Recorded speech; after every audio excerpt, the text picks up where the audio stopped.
I just wanted you to make it clear that, like, you weren't just in a group with Big Pun, that you wasn't just some rapper that you knew. Like, you guys were like brothers. You know what I mean? Yeah. We came up in the Bronx, man, from the corners, from playing ball, from doing the boxing thing, from before rap. You know what I'm saying? That was my brother, like, you know what I'm saying? Somebody I hung out every day with before the rap thing. So we got into the rap thing actually together. You know what I'm saying? So, that adventure, you know what I'm saying, he took it to the next level. I mean, I did my rapping thing here and there before I met him, but when we got together and we put the energy together, it was a rap. Like, you know what I'm saying? He took me to the greatest voyage of my life. You know what I'm saying? He took me with him, you know what I'm saying? And I owe him that. And at the same time, I have to represent for, actually, after all these years, I got my own name and I got my own fame. So I know I'm attached to him. Not to say I always use Pun to, wherever I'm at, but that's just me, man. You know what I'm saying? Like I always said, whenever I do an album, it's always going to be a song dedicated to Pun. You know what I'm saying? That's me. That's me trying to keep his name alive and letting the young boys, letting them know this is how real friendship rocks, through music. And that was my motherfucking brother, for real. You know what I'm saying? And but that's music. I'm about to say that's a great attachment, though. You know what I mean? Because, shit, if I'm pretty sure if something would have happened to you and Pun was still around, he'd be doing the same for you. You know what I'm saying? That's when you know you really rocking with somebody. You know what I'm saying? Like we have Mr. Servo from time to time, and he always talk about how good Pun was when he came up and did the song. Mr. Servo, shout out to Mr. Servo. Show y'all that love too. Yeah, now he was here. He was rocking with us. I remember when we went to I was there when they did the studio session, Mr. Servo. So, you know what I'm saying? I was there when they did the vid and all that, man. So, he went to the tunnel with us, I think, back in the days. So that's, and shout out to the whole Master P, man, the whole Master P conglomerate, man. That man did a lot of things also for the game. And, you know what I'm saying? He did it from the bottom up. So, you know what I'm saying? Mr. Servo was one of the rappers and one of the people that we got around as far as from the South that, we kept it clicking like that. Like, you know what I'm saying? He was just real like that. And he was just, we just have fun like that. You know what I'm saying? And he was lyrical with it. And we respected each other's, as far as like the hip hop part of it, it was just love, man. And that was just real. You know what I'm saying? When we dealt with people back in the days, as far as like that, it was always real because they felt the energy we came from, and you know what I'm saying? And they seen Pun. Pun was the leader when it came to that. But I was in the sidelines just watching, and of course, we mingled with all these rappers, but niggas know who I am. You know what I'm saying? Niggas knew that, wherever they saw Pun, they saw me. And that's just the way it was. Yeah, that's a beautiful thing, man, because, for years, you know what I'm saying, a lot of people, you know what I'm saying, they didn't keep Eazy-E's name out there like they should have. There was only a few. But now, of course, his name's out there. Pun, his name's always been alive because of people like yourself, man. Yeah, and I salute you for doing that for your brother, man. That's real talk. You know what I'm saying? I appreciate that. Y'all say that, man. But, it's done from the heart. So, you know what I'm saying? You don't even have to say it. When it's real like that, you don't have to say it, man, because that's the way it should be. You know what I'm saying? That's the belief in the heart. That's the belief. That's it. That's the way it should be, my nigga. That we know when it's real like that and it's real love, you don't have to even, you can see it. You could tell what it is. Oh, yeah. What about his son, Chris, man? His son, Chris, is super Chris is dope, incredible. You heard him. Yeah, you heard him. Yeah, man, we're trying to get him on here, too, as well, man. What's it like seeing, you know what I'm saying, him do his thing, man? Do you see a lot of his father in him? Because, man, he's like see everything. The funny shit. But he's got his own thing, too, Yeah, no, I see everything. I see Pun in him and everything. In his stride, and his rhymes, and his attitude, and his mentality, the way he rhymes, like as far as like what he thinks about, everything. Everything is Pun. It's just the funny shit is that he don't want to even be compared to Pun. That's the shit. It's like, you know what I'm saying? So it's like, damn, you can't even, as much as you're trying to run away from him, you can't, because it's who he is. It's in his DNA. So I mean, that's something that later on he's gonna recognize, because right now I think he recognizes it, but he doesn't really recognize it. Like I recognize it because I did shows with him, like I did shows with Chris, and I see the movement, I see everything, I see his energy, and that's his pops, man, and it's a beautiful thing for me watching that and seeing it up close like that, and I'm very proud of him, man.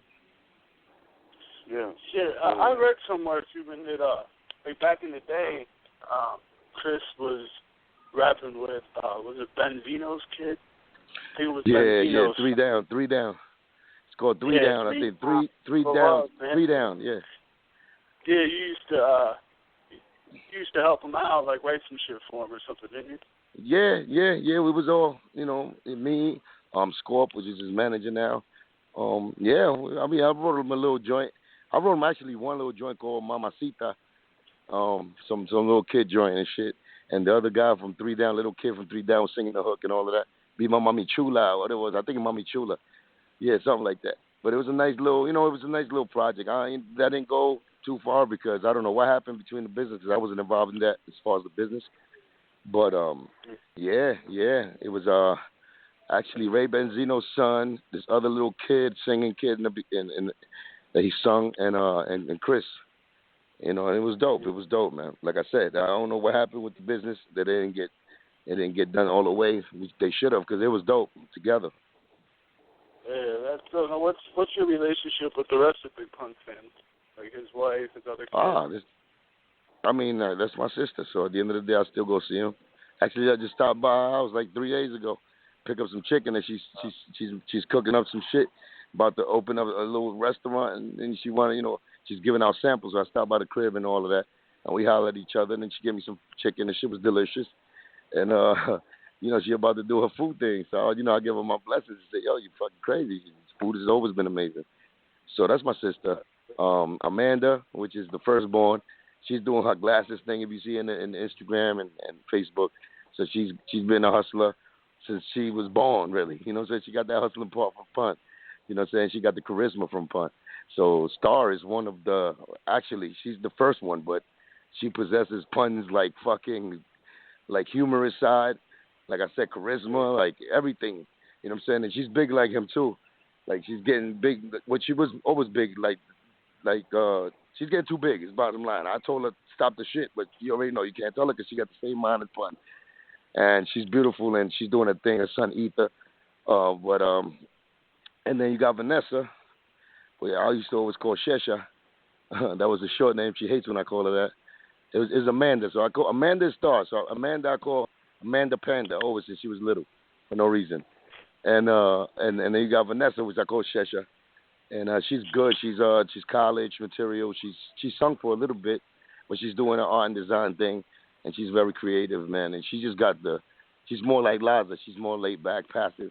But she was always the strong one, and when she was growing up, like she was always the like inside strong, not physical strong. Physical strong was Chris and Amanda, but Vanessa was headstrong. Like she was the only one who told Pun, "Nope, I'm not doing it."